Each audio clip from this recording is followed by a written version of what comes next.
Assalamualaikum warahmatullahi wabarakatuh. Waalaikumsalam warahmatullahi wabarakatuh. Mohon izin Pak Marji, saya Wadillah ingin mewawancarai Bapak dalam tugas guru penggerak mengenai pengambilan keputusan. Jadi mohon waktunya Pak ya, sebagai Kepala Sekolah SMA Negeri 8 Kediri, ini ada beberapa poin pertanyaan. Sekiranya Bapak berkenan untuk berbagi ilmu dengan kami. Yang pertama adalah, selama ini bagaimana Pak Marji dapat mengidentifikasi kasus-kasus yang merupakan dilema etika dan rujukan moral? Terima kasih pertanyaannya. Izin untuk menjawab terkait dengan dilema etika yang sekarang sudah marak menjadi suatu masalah yang harus kita selesaikan. Masalahnya kedua belah pihak itu juga mempunyai argumen kebenaran yang sama.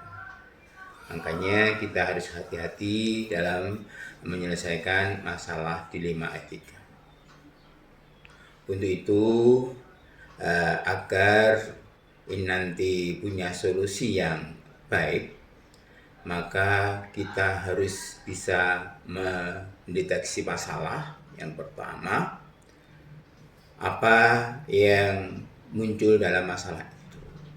Setelah kita mendeteksi masalah, maka kita harus juga mendata pihak-pihak yang terkait dalam masalah tersebut.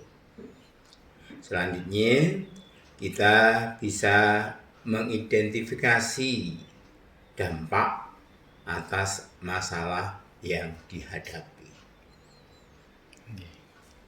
Ini untuk menyelesaikan terkait dengan mengidentifikasi pada masalah dilema etika.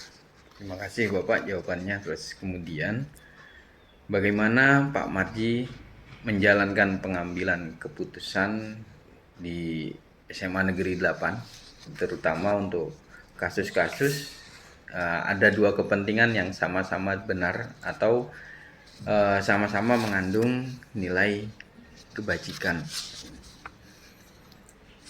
Menurut saya terkait dengan pengambilan keputusan itu, pengambilan keputusan harus didasarkan kepada nilai-nilai kebajikan, dan pengambilan keputusan itu harus bisa membangun komunikasi dengan pihak-pihak yang terkait. Kemudian pertanyaan berikutnya Pak G, langkah-langkah atau prosedur seperti apa yang biasa Pak Marji lakukan selama ini?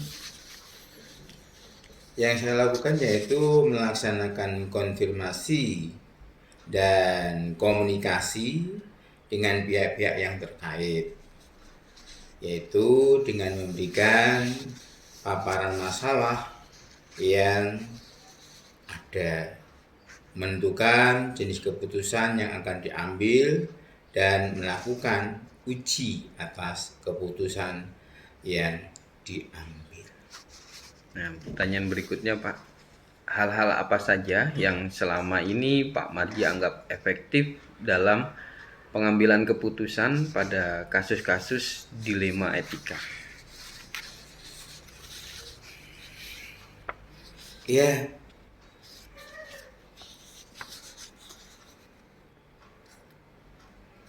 biasanya itu ketidaksiapan pribadi-pribadi untuk menerima pemikiran-pemikiran yang kontrastif.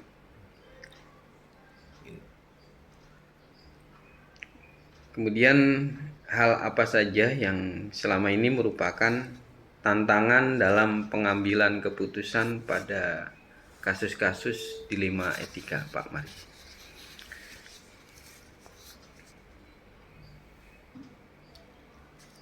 Ya itu tadi, ketidaksiapan dari pribadi-pribadi yang untuk menerima pemikiran-pemikiran yang membangun, sehingga karena tidak siap otomatis nanti kita kesulitan untuk menyampaikan paparan terkait dengan kebenaran itu. Ya, terima kasih Bapak. Yang berikutnya ini adalah apakah Pak Marji memiliki sebuah tata kelola atau jadwal tertentu dalam penyelesaian kasus dilema etika? Kemudian apakah bisa langsung menyelesaikan di tempat atau mengatur jadwal untuk menyelesaikan? Kemudian prosedurnya seperti apa yang bisa dijalankan, Pak? Ya tergantung dari permasalahan-permasalahan yang ada. Jadi tidak ada rumus khusus untuk menyelesaikan masalah itu. Juga dilihat dari situasi dan kondisi yang ada.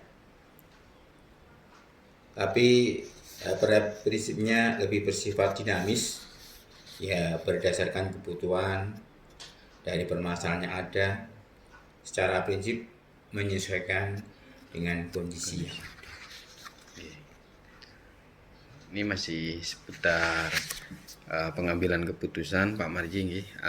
Pertanyaan berikutnya adalah apakah ada seorang atau faktor yang selama ini bisa mempermudah atau membantu Pak Marji dalam pengambilan keputusan dalam kasus-kasus dilema etika?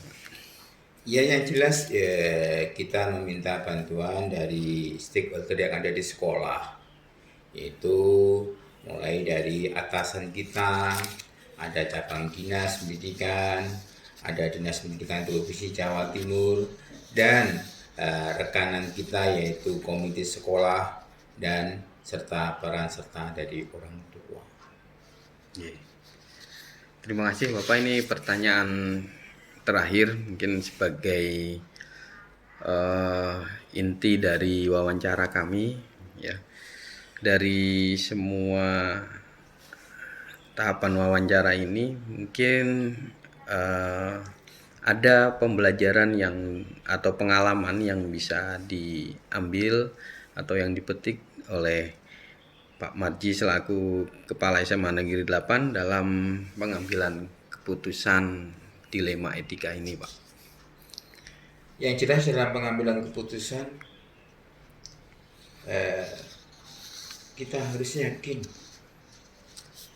yakin bahwa yang kita sampaikan ini nanti dapat menyelesaikan masalah.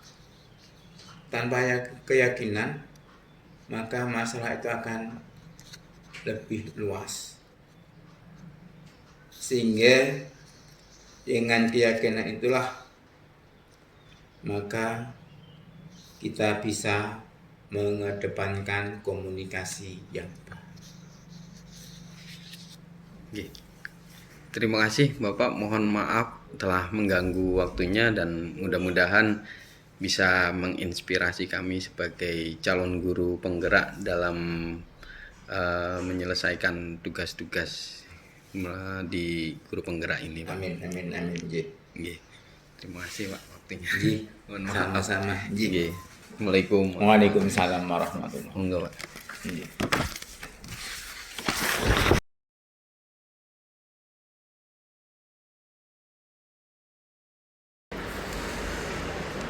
Assalamualaikum Pak Eko. Waalaikumsalam Pak Muflis, gimana kabarnya? Sehat? Alhamdulillah baik. Ya tutup dulu ya. Biar nanti.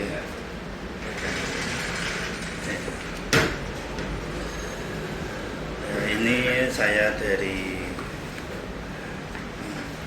pendidikan guru penggerak Oh iya. kelas 11, termasuk Gimana, Pak bidang Muflis? panjenengan di SMK 3. Ya. Karena ada tugas untuk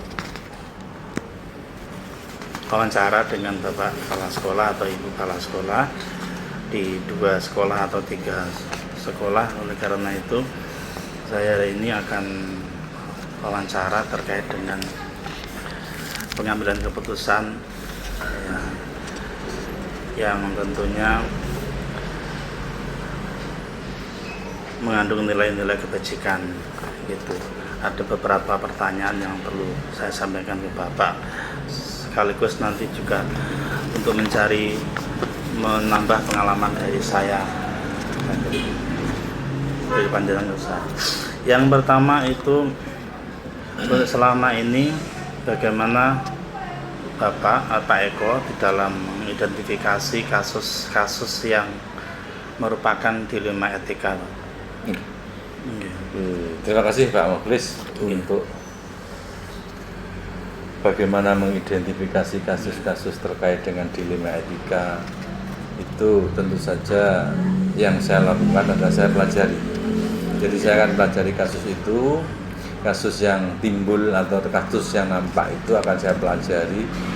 Kenapa kasus itu terjadi seperti itu, terus bagaimana bisa terjadi seperti itu, baru kemudian saya akan simpulkan itu adalah sebuah kasus dilema etika. Jadi intinya dipelajari dulu nih. Iya. Ya, dipelajari dulu kenapa kasus itu terjadi, apa penyebabnya, Iya. sebelum kita menyimpulkan. Betul. Jadi sebelum kita mengambil satu keputusan menjustifikasi ini adalah sebuah dilema etika atau yang lain, berarti kita harus betul-betul mempelajarinya dengan baik berdasarkan data dan fakta yang ada dari berbagai sisi. Dari berbagai sisi. Iya, tentu saja. Berbagai sumber, berbagai sisi. Untuk selanjutnya, selama ini bagaimana Bapak, bagaimana panjenengan menjalankan pengambilan keputusan di sekolah, terutama untuk kasus-kasus di mana ada 2 kepentingan yang sama-sama benar. 2 kepentingan ini sama-sama benarnya atau sama-sama mengandung nilai kebajikan. Gitu. Misalnya kalau ada anak yang terlambat, setelah panjenengan telusuri, panjenengan cari permasalahannya, ternyata malam hari selalu bekerja sampai jam 2 pagi untuk membantu orang tua untuk biaya sekolah, seperti itu. Iya. Bagaimana Pak? Jadi itu terjadi juga Pak Muflis di sekolah kami. Iya. Jadi ketika suatu saat saya bertanya kepada satu anak yang pada saat saya masuk di kelasnya dia di pagi hari jam 7 itu, ternyata dia sudah tidak bisa duduk dengan tegak, tapi dia sudah menaruh kepalanya. Nah itu ada satu orang anak, kemudian saya lirik saja, terus saya sampaikan, saya komunikasi dengan mereka semua tentang berbagai hal. Ternyata anak itu tetap dalam posisi yang seperti itu, tidak bisa seperti yang lain aktif. Dia hanya setengahnya tertidur. Akhirnya saya dekati sebelum betul-betul tertidur. Akhirnya saya tanya. Jadi saya menggali data dari anak itu. Kenapa kamu dari jam segini kok sudah mengantuk? Biasanya orang mengantuk jam segini itu berarti malamnya kurang tidur. Apakah kamu juga kurang tidur? Nah, atau kamu tidur jam berapa semalam? Ternyata dia menjawab, mencangangkan saya jam 2 malam, Bapak. Loh, kenapa harus tidurnya kok sampai jam 2? Kamu main game ya? Oh, tidak, Bapak. Saya bekerja. Saya kaget, Pak Mukhlis. Karena dia kerja di mana? Di angkringan. Masuk akal. Kerja di angkringan warung kopi itu kan bisa sampai pagi. Iya. Nah, yang menjadi pertanyaan saya, kenapa dia harus bekerja sampai jam segitu padahal dia besoknya harus sekolah? Ternyata jawabannya bahwa itu harus dilakukan karena orang tuanya memang tidak mampu membiayai semuanya dengan seperti seharusnya. Karena taruhlah orang tuanya itu mungkin pendapatannya tidak begitu jelas, jumlahnya kurang. Nah, sehingga dia mengambil inisiatif untuk bekerja. Dan saya tanya, apakah orang tua kamu tahu? Tahu, Pak. Ternyata dia berangkat tuh diantar bapaknya. Nah, sehingga akhirnya saya komunikasi dengan guru wali kelasnya. Saya sampaikan permasalahan anaknya atas nama ini, kondisinya seperti ini. Tolong Ibu didekati orang tuanya, diajak komunikasi, karena kalau tujuannya itu sekolah, mencari ilmu di sekolah, mencari pengalaman di sekolah, keterampilan, kompetensi, sedangkan ketika diajar guru itu tidur, apa yang dia dapat? Padahal dia bekerja malam hari itu untuk membantu orang tuanya, diantaranya mungkin untuk biaya sekolahnya. Berarti untuk apa dia harus sampai malam bekerja pada saat harusnya menerima pelajaran dia tertidur. Sehingga harus saya lakukan seperti itu, komunikasi dengan orang tuanya, ada semacam semacam diskusi dengan orang tua juga. Seandainya memang harus bekerja, mungkin bisa dilakukan bukan hari sekolah, jam sekolah, dan tidak juga sampai selarut itu. Cukuplah sampai jam 10 mungkin bisa pulang, sehingga dia juga masih punya kesempatan untuk juga belajar, waktu tidur yang cukup, sehingga kesehatannya juga terjaga. Nah, di situ tentu saja kita tidak bisa dengan serta-merta mengatakan, kamu tidak boleh begitu, karena itu solusinya tidak sekedar dia harus bisa bangun saat kita ajar, tapi bagaimana dia bisa membantu orang tuanya mencukupi kehidupannya, walaupun itu bukan tugas kita membantu, tetapi kita paling tidak memberikan solusi bahwa yang dilakukan anak itu benar tapi belum tepat. Belum karena tepat. mengganggu sekolahnya. Iya, jadi harus ada solusi bagaimana, dan itu harus didiskusikan juga dengan orang tuanya. Artinya silahkan sambil membantu orang tuanya, tapi dalam kondisi yang tetap terukur, jadi tidak terforsir seperti itu.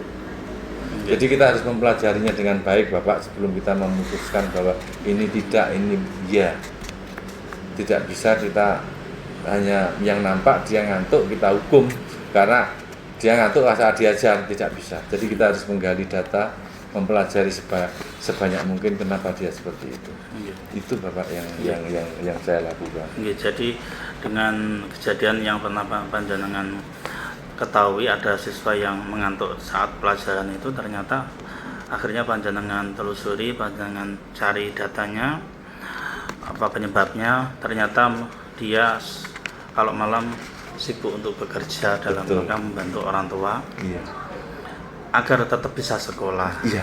Meskipun itu sesuatu yang baik, tetapi mengganggu sekolahnya karena tidak bisa mengikuti pelajaran dengan baik, sering mengantuk, otomatis harus dicarikan solusinya dengan berkolaborasi dengan Bapak Ibu wali kelas maupun BK supaya segera diproses tersebut.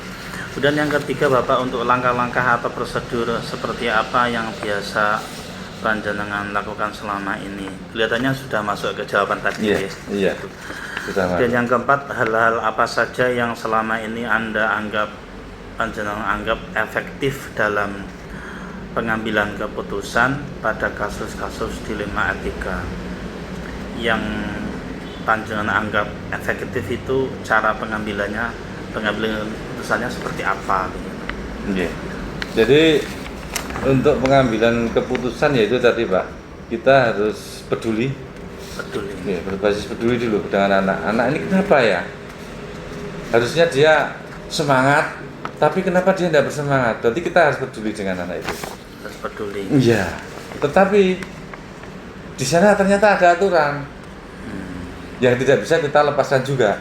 Bahwa aturannya nek diajari tidak boleh tidur dong. Nah, nek semua diizinkan nanti satu kelas tidur semua lah, yuk ngapain kita ngajar? Iya. Nggih. Namun hasil akhirnya juga harus dipikirkan. Lah nek ini saya biarkan tertidur, hasil akhirnya apa? Anak tidak akan mendapatkan apapun pada saat proses pembelajaran terjadi, sehingga kita itu tadi biasanya juga peduli. Akhirnya kita menggali data tadi, aturannya ada, kita juga tidak boleh menyimpang dari aturan, kemudian hasil akhirnya juga kita pikirkan. Jadi seperti itu Pak. Okay. Saya kira seperti itu. Okay. Terima kasih Bapak. Untuk selanjutnya yang tantangan ini okay. Kayaknya tantangan sudah ditanyakan sudah tadi ya. Sukma ya. Langsung ke mawon. Untuk yang keenam ini apakah ada jadwal tertentu atau jadwal tertentu atau dalam sebuah penyelesaian kasus dilema etika, atau panjenengan langsung menyelesaikan di tempat saat itu juga, atau bagaimana Bapak? Kalau yang saya lakukan, saya melihat yang nampak, kasus yang nampak itu seperti apa. Apakah bisa langsung saat itu juga saya atasi? Kalau memang memungkinkan, ya saat itu juga saya atasi. Tetapi kalau tidak, tentu saya akan membuat sebuah program pertemuan dengan orang-orang yang akan bisa memberikan data kepada saya tentang bagaimana yang harus saya lakukan dari data tersebut. Jadi tetap saya melihat kasusnya seperti apa, karena kasus-kasus dilema etika itu mungkin akan banyak kita temui dengan pengambilan keputusan yang tentu saja tidak sama untuk masing-masing individu. Jadi intinya tergantung kompleksitasnya ya Pak? Iya. Semakin kompleks otomatis ada beberapa pihak yang harus kita libatkan betul. mencari data maupun menyelesaikannya itu. Tapi kalau tidak begitu kompleks dan saat itu juga kita bisa mengatasi sendiri, barangkali langsung diatasi. Yang ketujuh, adakah seseorang atau faktor tertentu yang selama ini bisa mempermudah di dalam mengambil keputusan Pak? Tentu saja dengan keterlibatan dari kita semua. Ketika itu menyangkut seorang anak, biasanya saya akan berkomunikasi, akan berdiskusi dengan wali kelas, dengan BK. Kira-kira apakah anak itu datanya seperti apa? Nah, jadi seperti itu Pak. Jadi ada pihak memang yang akan kami libatkan. Bahkan nanti bila perlu, kita perlu cross check dengan orang tua juga. Karena terkadang anak itu apa yang dilihat dampak di sekolah dengan yang di rumah itu terkadang berbeda. Bisa dengan home visit, oh ya, itu perlu Pak. Itu home visit itu satu keharusan lah. Kalau wali kelas itu harus home visit. Sehingga dia ketika membela anaknya di dalam proses itu tahu betul dari sisi mana saya harus membackup anak saya. Kalau wali kelas tahu kondisi di rumah itu seperti apa. Karena tingkat